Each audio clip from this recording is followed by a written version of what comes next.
नमस्कार दोस्तों, अमेरिकी हमले के बाद ईरान की क्या प्रतिक्रिया आई है। साथ ही हम बात करेंगे कि दुनिया के जो बड़े बड़े देश हैं उनकी क्या प्रतिक्रिया आई, कौन सा देश ईरान के साथ है, कौन सा देश अमेरिका के साथ है, कौन इस जो घटना हुई है उसको सही ठहरा रहा है, कौन इसकी निंदा कर रहा है, भारत का क्या रुख रहा। इस सब मुद्दों पर चर्चा करेंगे। चाइना का क्या स्टेटमेंट आया, रूस का क्या स्टेटमेंट आया, पाकिस्तान का क्या स्टेटमेंट आया, और जो बात चल रही है क्या ईरान अमेरिका पर हमला करने वाला है। दूसरा, जो तेल को लेकर कई सारी खबरें चल रही हैं कि तेल की जो कीमत है उनमें उछाल हो सकता है। सबसे पहले ईरान ने जो रुख किया है वो रूस की तरफ किया है, जो यूएस की स्ट्राइक हुई है।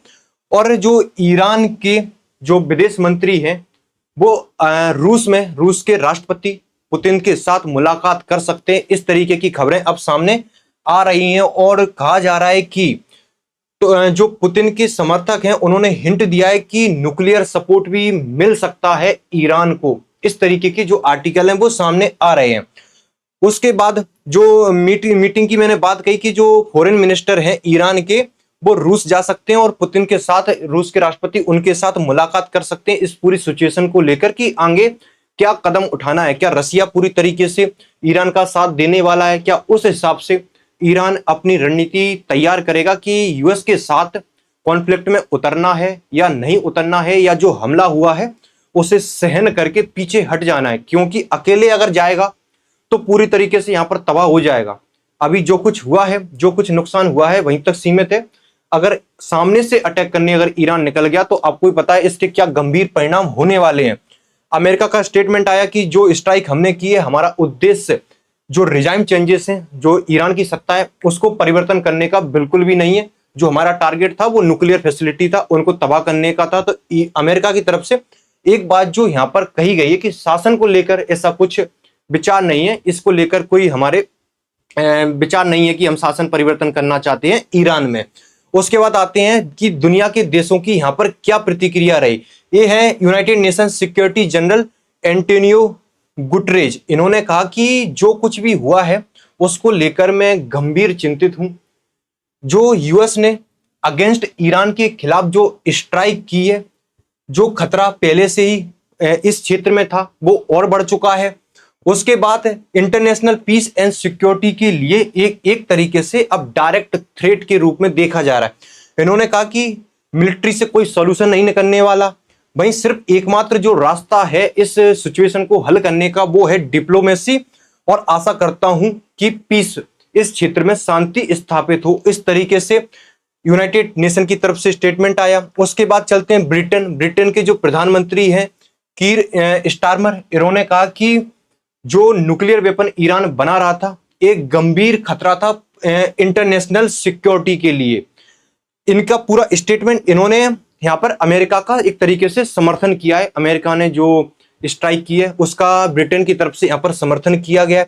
इन्होंने कहा कि जो यूएस ने एक्शन लिया है वो इसी खतरे को कम करने के लिए लिया गया है। जो खतरा अंतर्राष्ट्रीय सुरक्षा के लिए, अंतर्राष्ट्रीय सिक्योरिटी के लिए जो बढ़ रहा था उसको कम करने के लिए यहां पर यूएस की तरफ से एक्शन लिया गया है। वहीं इन्होंने कहा कि ईरान को कभी भी न्यूक्लियर वेपन के लिए अलाउ नहीं कर सकते और ईरान कभी भी न्यूक्लियर वेपन यहां पर नहीं बना सकता। इसके लिए इन्होंने एक चीज कही, इन्होंने कहा कि we call on Iran to return negotiation table पर वापस आए और इससे ही डिप्लोमेटिक सॉल्यूशन, इसी तरीके से इस पूरे जो क्राइसिस है उसका एंड किया जा सकता है। इन्होंने नेगोशिएशन टेबल पर आने की इन्होंने यहां पर बात कही। उसके बाद आते हैं भारतीय प्रधानमंत्री के पास। भारतीय प्रधानमंत्री ने यहां पर ईरान के प्रेसिडेंट राष्ट्रपति जी से, यहां पर ईरान के जो राष्ट्रपति हैं डॉक्टर पेस्कियन, उनसे फोन पर बातचीत की और भी डिस्कस इन डिटेल पूरी जो करंट सिचुएशन है उस पर पूरी डिटेल में बात की कि क्या कुछ जो अभी अमेरिका के द्वारा घटा है उस पर डिटेल डिस्कशन हुआ यहां पर, और डीप कंसर्न जताया जो रिसेंट जो एस्केलेशन हुआ है इस क्षेत्र में। ऑलरेडी आपको पता ही है कि ईरान और इजराइल के बीच कितना गंभीर चिंता बनी हुई थी। अमेरिका के हमले के बाद चिंताएं बहुत बढ़ चुकी हैं कि हो सकता है आने वाले समय में बड़ा युद्ध का रूप ना ले ले। अब सब डिपेंड ईरान पर करता है। प्रधानमंत्री ने इमीडिएट डीएस्केलेशन की बात कही और डायलॉग, डिप्लोमेसी, इस रास्ते के थ्रू ही इस चीज का वैसे भी समाधान निकाला जा सकता है भारत की तरफ से। इस बात की ये पूरा ट्वीट है प्रधानमंत्री जी का, इसमें इन्होंने ये जानकारी दी कि प्रेसिडेंट से हमारी बात हुई है। अमेरिका के साथ अभी कोई बात नहीं हुई है भारत की, ना ही इजराइल के साथ अभी तक कोई बात हुई है। ईरान के साथ प्रधानमंत्री ने यहाँ पर बात की है। उसके बाद आते हैं चाइना के पास। चाइना का जो सरकारी न्यूज चैनल है CGTN, इसने एक पुराने जो इतिहास में एक ऐसा किस्सा हो चुका है उससे पूरी घटना को जोड़कर बताया कि यूएस जो गलती कर रहा है वो इराक में हो चुकी है, इसे रिपीट करने की कोशिश की जा रही है। अगर आपको याद हो 2003 में इराक में सद्दाम हुसैन का जो शासन था उसे किस तरीके से अमेरिका ने वो शासन को ढाया और जो सद्दाम हुसैन है उन्हें झूठे आरोपों में फांसी पर चढ़ा दिया अमेरिका की तरफ से। तो चाइना ने उस इंसिडेंट को आज की सिचुएशन से जोड़ के देखा कि इराक में जो हुआ था क्या वही ईरान में अमेरिका के द्वारा कोशिश की जा रही है उसी प्रकार का कृत्य करने की। उसके बाद जो रूसी रक्षा परिषद के उप अध्यक्ष हैं दमित्री मेदवेदेव, इन्होंने कहा कि शांति स्थापित करने वाले राष्ट्रपति के रूप में आए ट्रंप ने अमेरिका को एक नया युद्ध शुरू कर दिया। इन्होंने कहा कि इस जो ट्रंप यहाँ पर नोबेल पीस मांग रहे हैं, इनकी इस तरीके की जो सफलताएं हासिल कर रहे हैं ये इस क्षेत्र में जो एस्केलेशन बढ़ रहा है, क्षेत्र में तनाव बढ़ रहा है, क्या इससे नोबेल जो शांति पुरस्कार है वो प्राप्त कर पाएंगे? रूस की तरफ से ये स्टेटमेंट आया नोबेल शांति पुरस्कार के को लेकर, यहाँ पर इन्होंने टोंटना मारा। उसके बाद पाकिस्तान का स्टेटमेंट आता है। पाकिस्तान ने कहा कि जो अमेरिका ने जो स्ट्राइक किए, जो हमला किया है वो अंतरराष्ट्रीय कानूनों का उल्लंघन है और ईरान को अपनी आत्मरक्षा करने का अधिकार है। क्या पाकिस्तान इस बात का समर्थन कर रहा है कि ईरान आने वाले समय में जो अमेरिका पर हो सकता है स्ट्राइक वगैरह, जो अमेरिका की एयरबेस हैं आसपास, अमेरिका की जो सेना है उस पर हमला करे? तो पाकिस्तान का क्या इससे समर्थन माना जाए इस स्टेटमेंट के थ्रू? तो पाकिस्तान ने यहाँ पर जो यूएस की तरफ से जो स्ट्राइक हुई है उसकी यहाँ पर निंदा की है। उसके बाद आते हैं सऊदी अरेबिया पर। इन्होंने कहा ईरान ऐसा सिस्टरली नेशन, और इन्होंने कहा कि हम पूरी क्लोजली मॉनिटर कर रहे हैं इस पूरी सिचुएशन को। उसके बाद इराक की जो गवर्नमेंट है इन्होंने कंसर्न जताया और इस बात की निंदा की कि किसी भी देश में अगर उसकी न्यूक्लियर फैसिलिटी को यहाँ पर टारगेट करना ये चीज सही नहीं है। तो इराक की तरफ से इस बात की यहाँ पर निंदा की गई है। उसके बाद आते हैं जापान के प्रधानमंत्री शिरेकु इशिबा। इन्होंने भी गंभीर चिंता जताई इस क्षेत्र में जो कुछ भी सिचुएशन इस समय घटी हुई है। ऑस्ट्रेलिया की गवर्नमेंट, इन्होंने सबने इस बात को चिंता जताई है। हालांकि मेक्सिको के विदेश मंत्रालय की तरफ से आया, इन्होंने इस बात से तो किनारा किया कि कौन सही है कौन गलत है। इन्होंने कहा कि इस क्षेत्र में शांति स्थापित हुई। ज्यादातर देश या तो बीच का रास्ता लेकर चल रहे हैं कि इस जो कॉन्फ्लिक्ट हुई है इसको यहाँ पर रोका जाए, या तो जो यूरोप के देश हैं जैसे ब्रिटेन है वो खुलकर आया है। ऑस्ट्रेलिया ने भी यहाँ पर जो न्यूक्लियर एम्बिशन है ईरान का इस तरीके से यहाँ पर स्टेटमेंट दिए हैं। तो ज्यादातर देश यहाँ पर अमेरिका के साथ, जो यूरोप वाले हैं या अमेरिका के आसपास के देश हैं वो अमेरिका के साथ हैं और इजराइल इस चीज से बड़ा खुश है।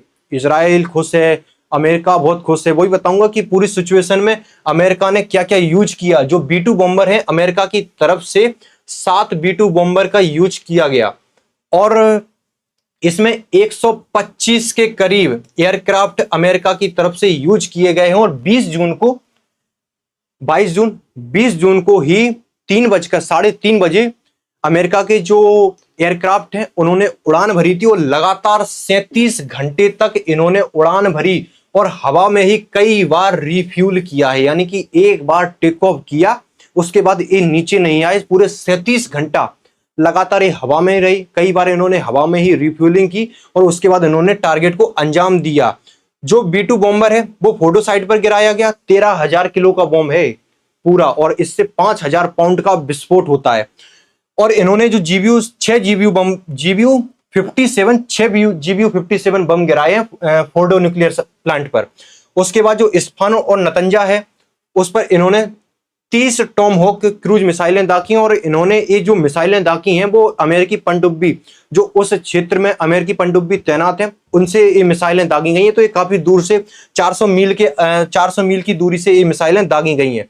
और ये पहली बार था कि अमेरिका ने जीबीयू बम का, B-2 बॉम्बर का उपयोग किया है। ये पहली बार था, यानी कि ये बड़ा वर्ल्ड वॉर 2 के बाद ये बड़ा काम अमेरिका की तरफ से किया गया है। बड़ी स्ट्राइक है, छोटा कृत्य नहीं है। इसे ईरान अपनी पूरी जिंदगी भर याद रखने वाला है। जो जीबीयू बम है वो इस तरीके से यहाँ पर दिखता है, बहुत बड़ा साइज होता है, 13,000 किलो का होता है, 5,000 पाउंड का इसमें विस्फोट होता है। अब ईरान की तरफ से भी लगातार धमकियां दी जा रही हैं कि अमेरिकी सैनिक और बेस और वारशिप को निशाना बनाने की धमकी दी गई है कि अमेरिका की सेना को यहाँ पर निशाना बनाएंगे। और कई सारे जो ईरान की न्यूज चैनल है उन पर भी चल रहा है कि अमेरिकी सैनिकों और अमेरिकी एयरबेस, अमेरिका का कुछ भी देखे उसको टारगेट करेंगे ही करेंगे। तो आने वाले समय में बहुत सी चीजें क्लियर होंगी कि ईरान का क्या रुख रहने वाला है, ईरान क्या सीधे तौर पे अमेरिका से भिड़ने वाला है। यहाँ पर करीब 40-50 हजार अमेरिका के सैनिक हैं, वॉरशिप हैं, या ना अमेरिका के बेस हैं, वो सबको अमेरिका ने हाई अलर्ट पर रख दिया। और ईरान की तरफ से अमेरिका का जो रक्षा मंत्रालय, रक्षा मंत्री, उनकी तरफ से कहा गया कि हमें ईरान की तरफ से अगर किसी प्रकार के हमले को अंजाम दिया जाता है, यूएस उसके लिए पूरी तरीके से तैयार है। और अमेरिका इतना एडवांस देश है, आप सोच सकते हो कि जो होर्डो है वो कितना जमीन के अंदर है, उसको अमेरिका की टेक्नोलॉजी के माध्यम से उसे तबाह किया गया है। आप सोच सकते हो कि अमेरिका कितना टेक्नोलॉजी में कितना आगे है। ईरान क्या उसके साथ टिक पाएगा, है ना। ये एक वही तरीके हो गए अपने सर पर कफन बांधकर निकलना। ईरान कुछ उसी तरीके से काम कर रहा है, क्या अपने आप को पूरी तरीके से तबाह करने पर निकल चुका है। ये धीरे धीरे सारी चीजें क्लियर होंगी। ईरान के अब स्टैंड पर क्लियर करता है ईरान क्या यहाँ पर करता है। ईरान की जो सर्वोच्च राष्ट्रीय सुरक्षा परिषद है उसके जनरल मोहसेन ने कहा कि जो स्ट्रेट ऑफ हॉर्मुज है इसे बंद करने की धमकी दी है। और ईरान की जो संसद है उसमें इस तरीके का बिल लाया गया है कि जो रूट है पूरा उसको यहाँ पर ब्लॉक कर दिया जाए। इस रूट से 20% तेल प्रभावित हुआ। इस रूट से जो तेल निकलता है, जो पर्सियन गल्फ है और जो पूरा अरब सागर को यहाँ पर जोड़ने का जो काम होता है, इससे 20% तेल प्रभावित होगा। अगर ये क्षेत्र प्रभावित होगा, अगर ईरान इस क्षेत्र को ब्लॉक करने की कोशिश करेगा तो अमेरिका एक बार फिर से आएगा और बहुत से देश प्रभावित होंगे। फिर सभी देशों के अलग रुख हो जाएंगे। यहाँ पर तेल की कीमतें बढ़ेंगी, प्रति बैरल कीमत बताया जा रहा है कि 10% का उछाल आ गया और बताया जा रहा है कि ये 100 बैरल के पार भी निकल जाएगा। प्रति बैरल 100 बैरल $100 प्रति बैरल के ऊपर निकलने की उम्मीद बताई जा रही है। जैसे ईरान पर डिपेंड करता है सारा कुछ। ईरान जैसे इस रास्ते को यहाँ पर ब्लॉक करेगा, उसके बाद तेल की कीमतों में उछाल आएगा। उसके बाद भारत में भी तेल की कीमतें जो बढ़ने वाली हैं, अगर इसी तरीके से हालात यहाँ पर रहे। ईरान के ऊपर डिपेंड करता है, क्या ईरान जो नेगोशिएशन टेबल है उस पर आता है और शांति की बात करता है। क्योंकि अमेरिका ने इतनी बड़ी स्ट्राइक अंजाम दे दी, उसके बाद अमेरिका कह रहा है कि हम शांति चाहते हैं। अब ईरान के ऊपर जो इतना बड़ा हमला हुआ है, ईरान उस चीज को कैसे सहन करे, अब उस पर सारी चीजें डिपेंड करती हैं। क्योंकि जो करने वाला होता है वो तो शांति की बात करेगा कि अब शांति से बात कर लेते हैं, अब कूट लिया तुम्हें, अब आ जाओ शांति से टेबल पर बात करेंगे।